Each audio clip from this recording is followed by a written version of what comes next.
Did you have a therapy process? Do you have group discussions? Yes, we do. We do in a way. We have what we call gatherings, Okay.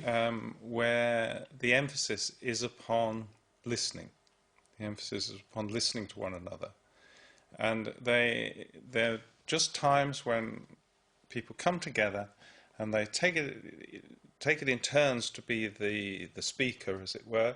Simple talking stick type exercise, but we put a lot of emphasis upon it. I mean, some people regard it as really as our sacrament, that we meet for these gatherings and we listen to each other, and people unburden themselves, or they share, or they may just talk about trivial things, or it's entirely up to them. There's no onus on them to look in depth necessarily, but when you've been to a lot of these gatherings, you start to get an appreciation for other people in a completely different way, and the things that I think without the gatherings would probably become intolerably irritating about other people. You understand why the person's like that. You understand what's going on for them, and it changes the whole way that you perceive them. So, yes, we do have other things that we do. I mean, we are therapists, and we're quite psychologically sophisticated and so on. Trained psychologists. We're both psychotherapists, but the gatherings play a really vital part in the life of the community. You've not got, Yes. I mean, we're therapists, but by no means everybody in the community is psychologically sophisticated. And I think in some ways it's quite important that they're not sort of therapeutic in the sort of narrow sense. I think in a community, I don't know, I mean, maybe this is just my feeling about it, but I feel you need to give people space as well, and the sort of space and the privacy is actually quite important.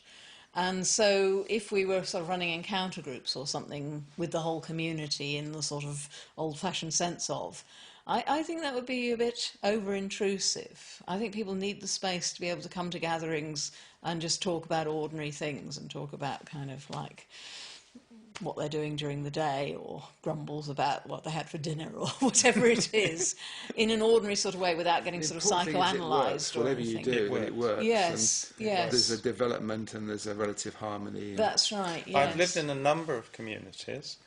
Our present community in its present state, touch wood,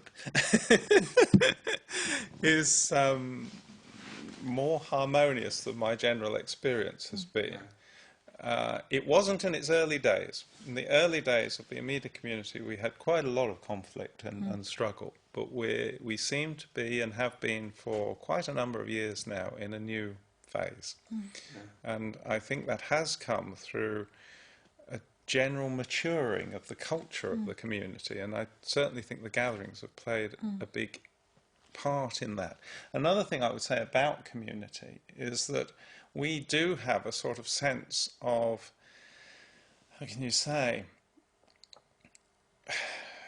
it's a bit like, you know, in the Dark Ages, the monasteries were like seed pods in which a certain quality of culture was preserved during a time when the world was falling to pieces. And I think we do have a certain sense rather like that about spiritual communities.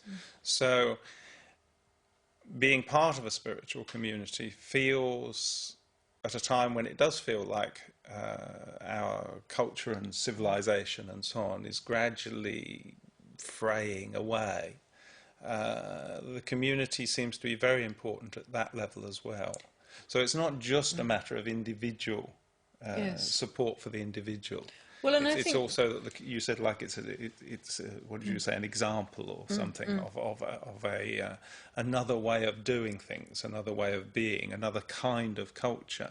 The notion of Pure Land is like that. It's we may not, you know, we're ordinary human beings. We're full of many faults and failings and vulnerabilities and so on. We're not going to produce heaven on earth, but nonetheless, we can do something. Yeah, I know when I lived in communities, it was always the same issues: sex, money and power. They're the ones that came up frequently, and they were very challenging to deal with. But I guess also your community maybe attracts people that have moved beyond some of these extremes of these, shall we say. No, I don't know. Sex, money and power. How do we do on sex, money? Well, on sex, our community has married people and unmarried people. Some of the unmarried people are committed to celibacy and some are not. We have men and women. We've had people who are heterosexual and gay. We've had the whole range. Okay. It seems to work. We haven't had... Have we had? I don't think we've had big issues on that front. No, I don't think that's... Money? Well, we haven't got much. And it's largely collective. I mean, There's a lot of sharing. I don't think money is a great issue in our community because most of what goes on happens collectively, and the bills are collective, and the shopping is collective. So people contribute something to live there. It's a mix. It's a mix. Yeah. There's a trade-off between how much independence you have and how much you contribute. So the more you contribute The financially, the more freer independent you are. the more independent. So money does buy you something. So yes. At one extreme, you can be simply a lodger and completely do your own thing, but you pay for it. Okay. At the other extreme, you can be completely integrated into the community, and you don't necessarily have much say over what you do. Yeah. But you are... Sounds like real life, actually. You are looked Yes. after, It's you very are similar. supported, you know, but the community might say, and we'd like you to go to India next week. And you'll go, you see. In fact, one of the members of the community is in India at the moment. And the power thing, do you... I think there's a sort of inverse relationship, really, in some ways, and I think this is where the sort of balance comes in, that the people who make the decisions tend to be the people who are ordained or committed, and they're the people who are not, don't have their own money in the sort of way that other people do there. Yeah. So I think the sort of the seniority and the finance sort of balance themselves out would be my sense. So we're not...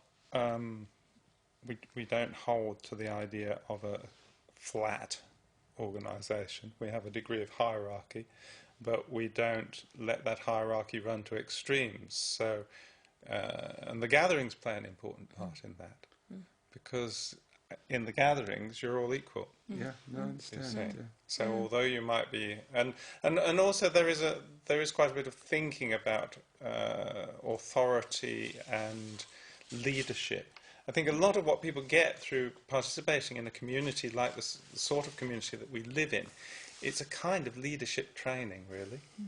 They gradually learn to take more and more responsibility and to work as a team, but also to show leadership qualities. There is an element of leadership training in being part of this sort of community. Well, and people who make the full commitment, I think they have a very exciting, interesting life, actually. Oh yeah, they do. We have several younger trainees, and I think in that respect we're maybe different from some Buddhist groups, because I think there is seen to be quite a problem in the Buddhist world in Britain that quite a lot of us are middle-aged and older, and so people sort of look around. But we do Children have some, of the 60s. That's right. We do have some young trainees in our community, and I think they do have quite an exciting time because they learn a lot within the community about how to handle it, and they do get put in positions of responsibilities where maybe in turn they take the role of community leaders. They're having to do all the sort of budgeting and planning and handling human relations and all that sort of thing. Or edit the magazine, or organise the school in also... Delhi, or go to Africa, or go to a conference and represent the group there, or they have all sorts of experiences.